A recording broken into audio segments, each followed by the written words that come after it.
سورہ انعام قرآن مجید کا یہ چھٹی سورت ہے،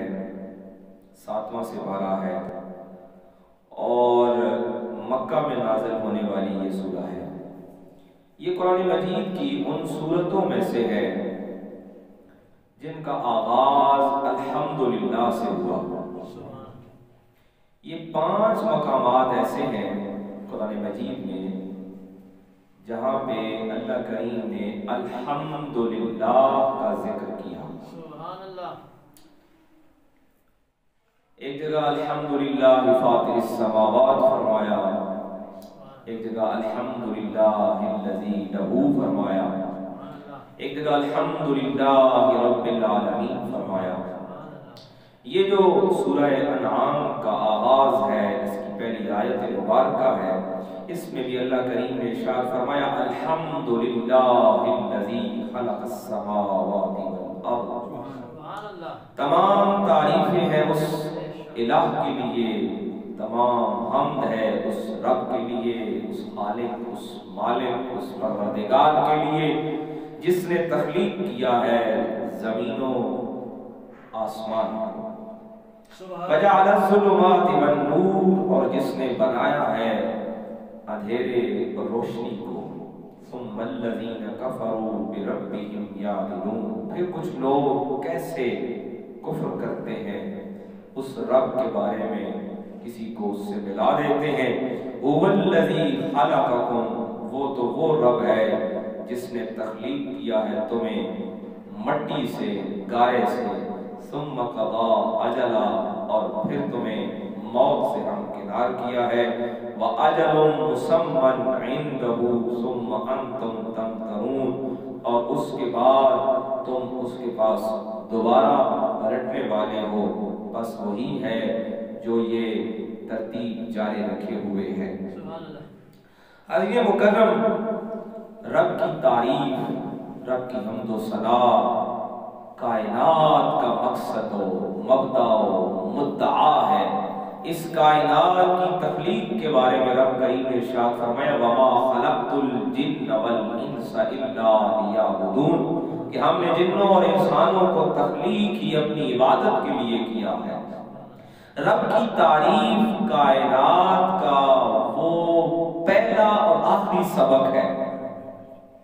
پہلا اور آخری سبق ہے کہ اس سے بڑھ کر، اس سے بہترین، اس سے عمدہ، اس سے اعلیٰ کوئی سبق ہو ہی نہیں سکتا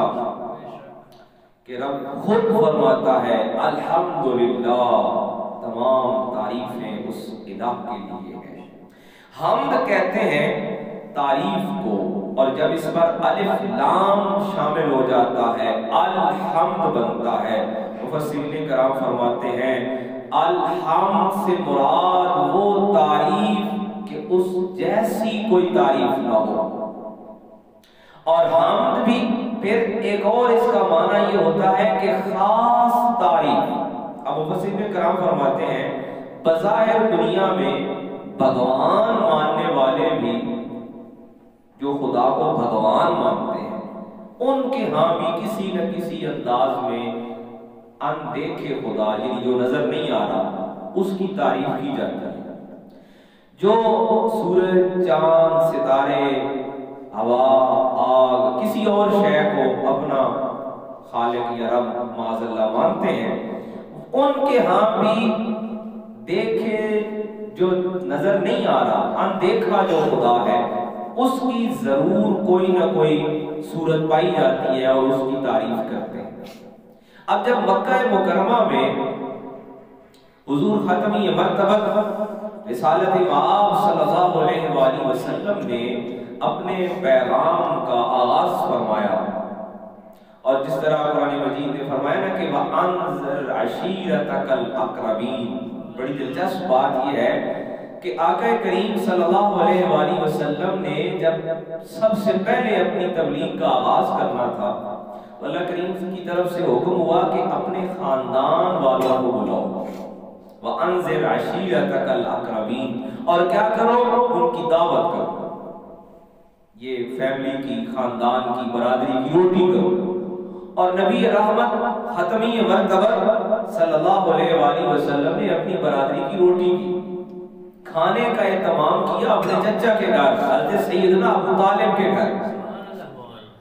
اور وہاں پہ انہیں بلا کر ساری برادری کو کھانا کھلایا۔ برادری کو کھانا کھلانا، لوگ آج کل اس کے بارے میں پوچھتے ہیں کہ یہ کیسا ہے؟ بھائی حلال حرام جائز ناجائز بعد میں ہوگا، پہلے یہ دیکھیں کہ آقا کریم صلی اللہ علیہ وآلہ وسلم نے اپنی تبلیغ کا آغاز اپنی برادری اپنے خاندان سے کیا اور ان کی دعوت سے کیا۔ انہیں دعوت دینے کے لیے پہلے انہیں کھانے پر بلایا، اور رب نے بھی حکم دیا کہ وَأَنذِرْ عَشِيرَتَكَ الْأَقْرَبِينَ کہ اپنے رشتہ داروں کو کھانا کھلاؤ، پھر انہیں بلاؤ، پھر انہیں دعوت دو، پھر انہیں تبلیغ کرو۔ اب جب نبی رحمت ختم مرتبہ صلی اللہ علیہ وآلہ وسلم نے دعوت کی اور انہیں بتایا کہ یہ تم بتوں کی پوجا چھوڑ دو، رب کعبہ رب العالمین جو سارے زمین آسمان ہر مخلوق کا پالنے والا ہے، پیدا کرنے والا ہے، اس رب کی بندگی کرو، اور میں محمد صلی اللہ علیہ وآلہ وسلم اللہ کی طرف سے رسول بن کر پیغام لے کر آ گئے۔ اب ان کا ایک اعتراض یہ تھا، بہت سارے اعتراض اور بھی تھے، ایک اعتراض یہ تھا، انہوں نے کہا ہم بھی رب کعبہ کو مان رہے ہیں۔ اب جو فرق تھا حضرت سیدنا صدیق اکبر رضی اللہ تعالیٰ عنہ اور مولا کائنات مولا علی جو اول ایمان لانے والے ہیں، ان کے ایمان لانے میں اور باقیوں کے عقیدے میں جو فرق تھا وہ یہ تھا کہ وہ کہہ رہے تھے ہم رب کعبہ کو مانتے ہیں، اور انہوں نے کہا ہم رب محمد کو مانتے ہیں۔ جو فرق تھا وہ یہ تھا۔ مفسرین کرام فرماتے ہیں رب نے جو فرمایا نا الحمد، اس سے ایک معنی یہ ہے کہ باقی ساری جو رب کی تعریف، جو بندگی، جو عبادت، جو ثنا دنیا میں کی جا رہی ہے اس سب کی نفی ہے۔ اب رب کی بارگاہ میں رب کا وہ ذکر قبول ہے، وہ بندگی قبول ہے، وہ حمد قبول ہے جو دراصل زبان مصطفیٰ سے آئی ہے۔ انہوں نے کہا نا کہ ہم رب کعبہ کو مان رہے ہیں، کعبہ کے رب کو مان رہے ہیں، فرمایا رب کعبہ کے ذریعے مانے جانے والا قبول ہی نہیں ہے۔ تعریف، عبادت، ثنا، حمد اب وہ والی توحید، اب وہ والی قابل قبول ہے جو زبان مصطفیٰ سے ملی ہو، جو در مصطفیٰ سے ملی ہو، جو سرکار دو عالم نور مجسم شفیع معظم رسول مکرم صلی اللہ علیہ وآلہ وسلم کے زبان مبارک سے جو الفاظ ادا ہوئے ہیں، اب وہ والی توحید اور وہ حمد قبول ہے۔ فرمایا الحمدللہ الذی خلق السماوات والارض۔ اب یہاں پہ ایک دلچسپ بات یہ ہے کہ اللہ کریم نے جہاں بھی سماوات اور ارض کا ذکر کیا، آسمانوں اور زمین، یعنی آسمان جمع کا بتایا کہ بہت سارے آسمان، اور زمین ایک بتائی گئی۔ اس کی وجہ کیا ہے؟ مفسرین کرام فرماتے ہیں اس کی وجہ یہ ہے کہ آسمانوں سے کہنا کہ ان کے بارے میں انسان صرف نبی کی زبان سے جانتا ہے، اس کے علاوہ آسمانوں کی حقیقت کے بارے میں انسان کے پاس اور کوئی علم نہیں ہے، کوئی نالج نہیں ہے۔ وہی علم ہے، وہی نالج ہے جو زبان نبی سے ہمیں حاصل ہوا ہے۔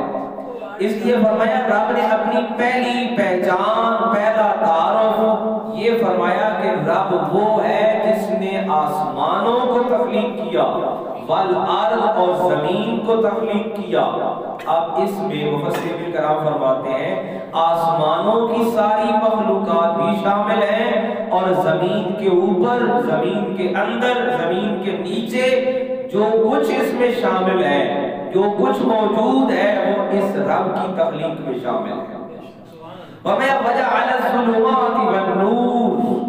ظلمات ویسے لفظی مطلب ہوتا ہے اندھیرا،